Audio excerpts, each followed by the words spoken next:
Hi, Mystery Recapped here. Today, I'm going to explain an American action thriller film called Run, Hide, Fight. Spoilers ahead. Watch out, and take care.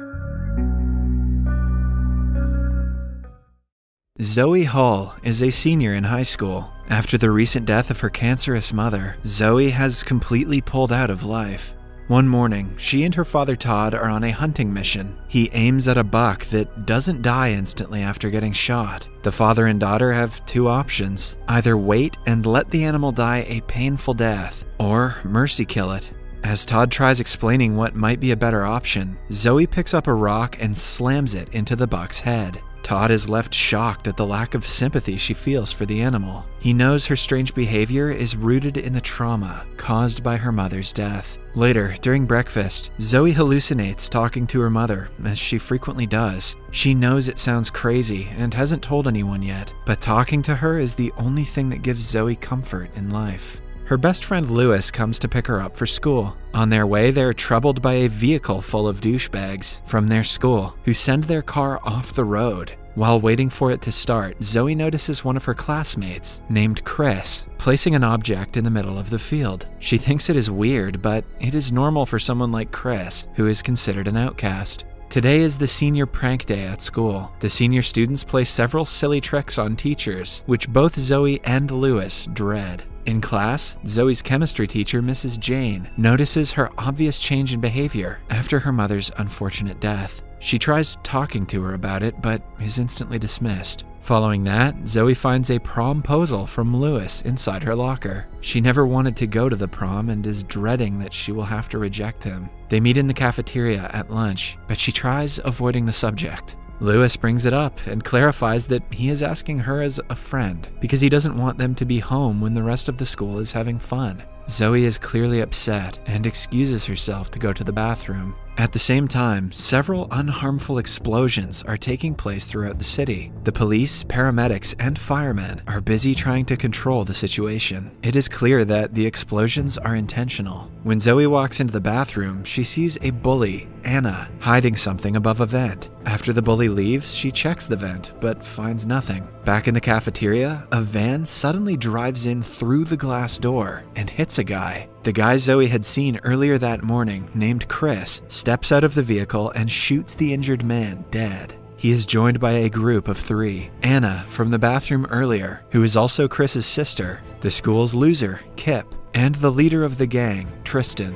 They are the ones who planted explosives all around the town just to distract the police, and are here to shoot up the place. They kill a few people right away to assert their dominance and force the others to keep quiet. Zoe is about to walk out of the bathroom when one of the injured girls barges in and begs for help. Zoe panics but can do nothing for her before she passes away. She realizes something is extremely wrong and carefully steps out to listen to the shooter's conversation. The leader, Tristan, tells the students that they are now hostages who will have to obey all of his orders. He spots a guy in the crowd who used to bully him in the hallways every day. Chris shoots the guy dead without the leader's permission. Although Tristan wanted to do the same, he tells Chris to be calm and only use the gun when permitted. Kip walks to the bathroom to check if everyone is out. Zoe senses this and quickly climbs up the vent before getting caught. She then crawls through it, hoping to reach the other exit. Meanwhile, Tristan asks a girl to pull her phone out and call someone she loves. She calls her mother, explains the situation, and tells her mother that she loves her. The mother on the other end promises to call the police immediately. After the call, Tristan tells everyone the police have been informed, so they can skip trying to secretly call them now. He even allows them to call their parents one last time before their deaths. The group does as told and sends a tearful goodbye to their loved ones in case they don't return home today.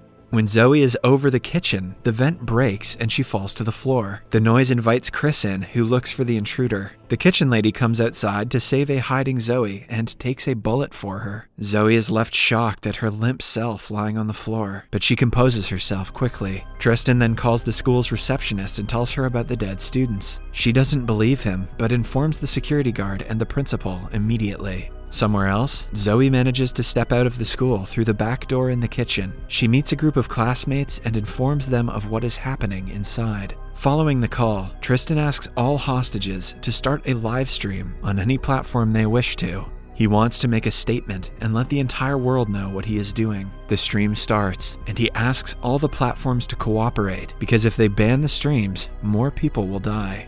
As he introduces himself to the world, the principal barges in with the security guard. Instead of being scared, Tristan welcomes them in and inquires if they know why he is doing all of this. The principal reveals that Tristan was called to his office twice last week because of his failing grades and bad behavior. The principal called him a worthless man who will never amount to anything. But the shootout is not about just a few meetings for Tristan. He is a well-spoken and well-educated man who has been beaten and bullied by society. The principal tries calming him down but is shot dead in the process. The security guard, on the other hand, is allowed to escape. Lewis turns out to have the most live viewers among the hostages. Hence, Tristan makes him the primary cameraman and brings him to the front. Meanwhile, Zoe goes to every individual classroom to alert them of the situation. While some teachers chase her away, thinking it is just a prank, others believe her. Still, it will take a lot of time to inform them one by one. Zoe rings the fire alarm so everyone would get out on their own.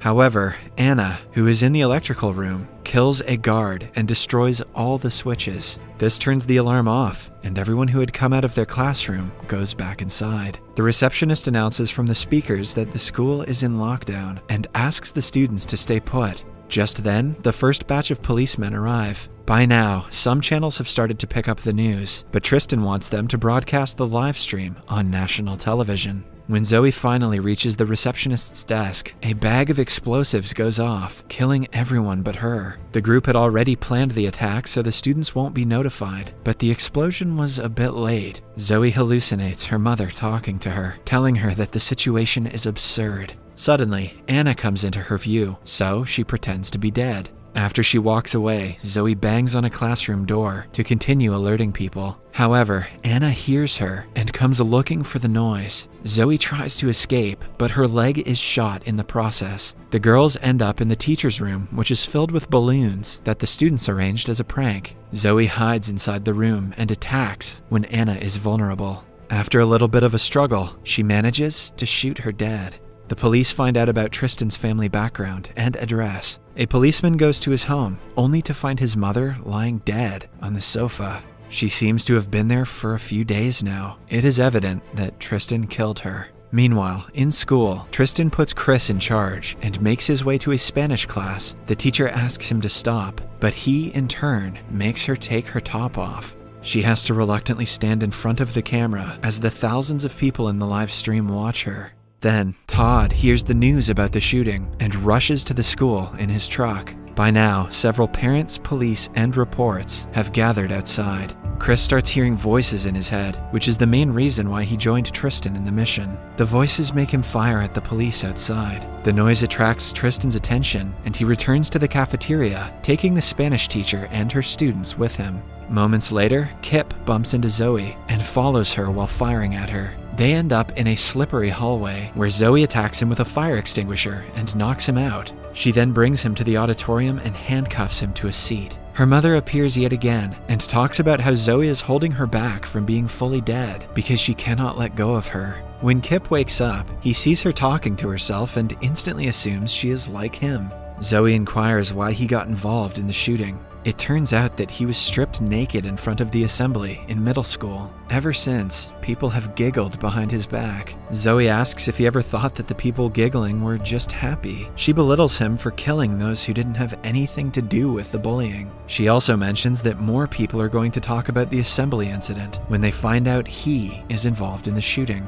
The comment seems to trigger his trauma and makes him wake up from all the propaganda Tristan has fed him. Zoe comes outside to retrieve Kip's gun and finds Mrs. Jane escorting her class outside. The teacher sees the gun and assumes Zoe is also a shooter, but she is quick to explain otherwise. She helps them out but refuses to go out herself until she helps the other students. Mrs. Jane also joins her before they make their way to the library. A rescued student tells Todd that his daughter helped them and stayed in the school to help the others. The news is bittersweet for a father.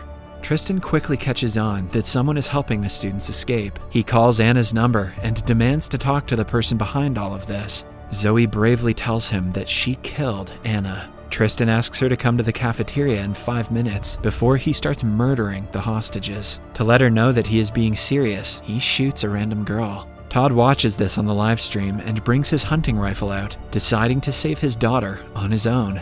Inside, Zoe goes to Kip, who is now drowning in regret. This makes it easier for her to convince him to change sides. She puts all of her trust in him and hands him the gun before making her way to the cafeteria. Tristan is surprised to see that Zoe is the one causing trouble for him, as he remembers seeing her in the hallways a few times. She confidently stands in front and challenges him. Just then, Kip arrives in the back to protect her. Tristan laughs, knowing that Kip was not good enough to be involved in the first place. A shootout ensues, in which Chris kills Kip. Zoe and Lewis take the opportunity to run away, while being followed by Chris. After running for a while, Lewis reveals that he was shot. Zoe takes him to an office and lays him down on the sofa before kissing him. She promises to go to prom together and runs outside, trying to divert Chris towards her. They end up in the chemistry lab, where Zoe turns the gas on and gives rise to a minor explosion.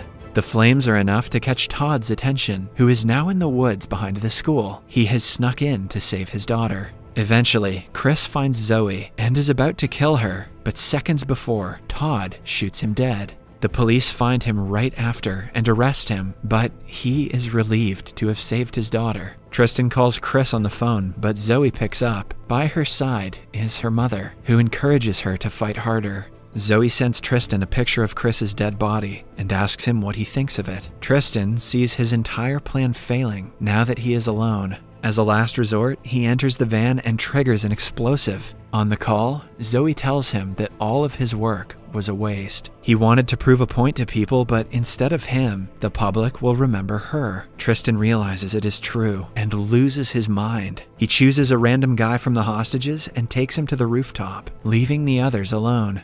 Zoe returns to the cafeteria, where she sees the explosive only has 40 seconds to go off. She makes the hostages run away and quickly gets the van outside. Fortunately, the explosion that follows doesn't hurt anyone. She then returns to the hallways, where a SWAT officer holds her down. At that moment, Zoe's mother wishes her farewell and goes away, having finally been freed from Zoe's heart. In the following scene, the sheriff meets Zoe and shakes her hand, praising her bravery. He informs her that Tristan was burned to a crisp in an explosion. After a brief chat, she goes to meet her father, who has been arrested in a police car. He tells her how proud he is. Lewis is also being escorted into an ambulance and is out of a critical state. But then, Zoe notices someone suspicious walking out of the school. She retrieves her father's rifle and follows the man. The person digs up some money from the side of a creek. Zoe aims the rifle at him, realizing that it is Tristan, who probably faked his death to get away. She shoots him in the chest before approaching him.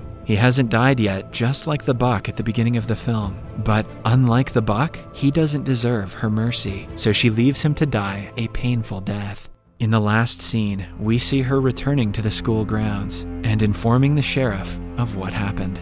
Subscribe for more videos like this, turn on notifications, and leave a like to help the channel out. Thank you for watching.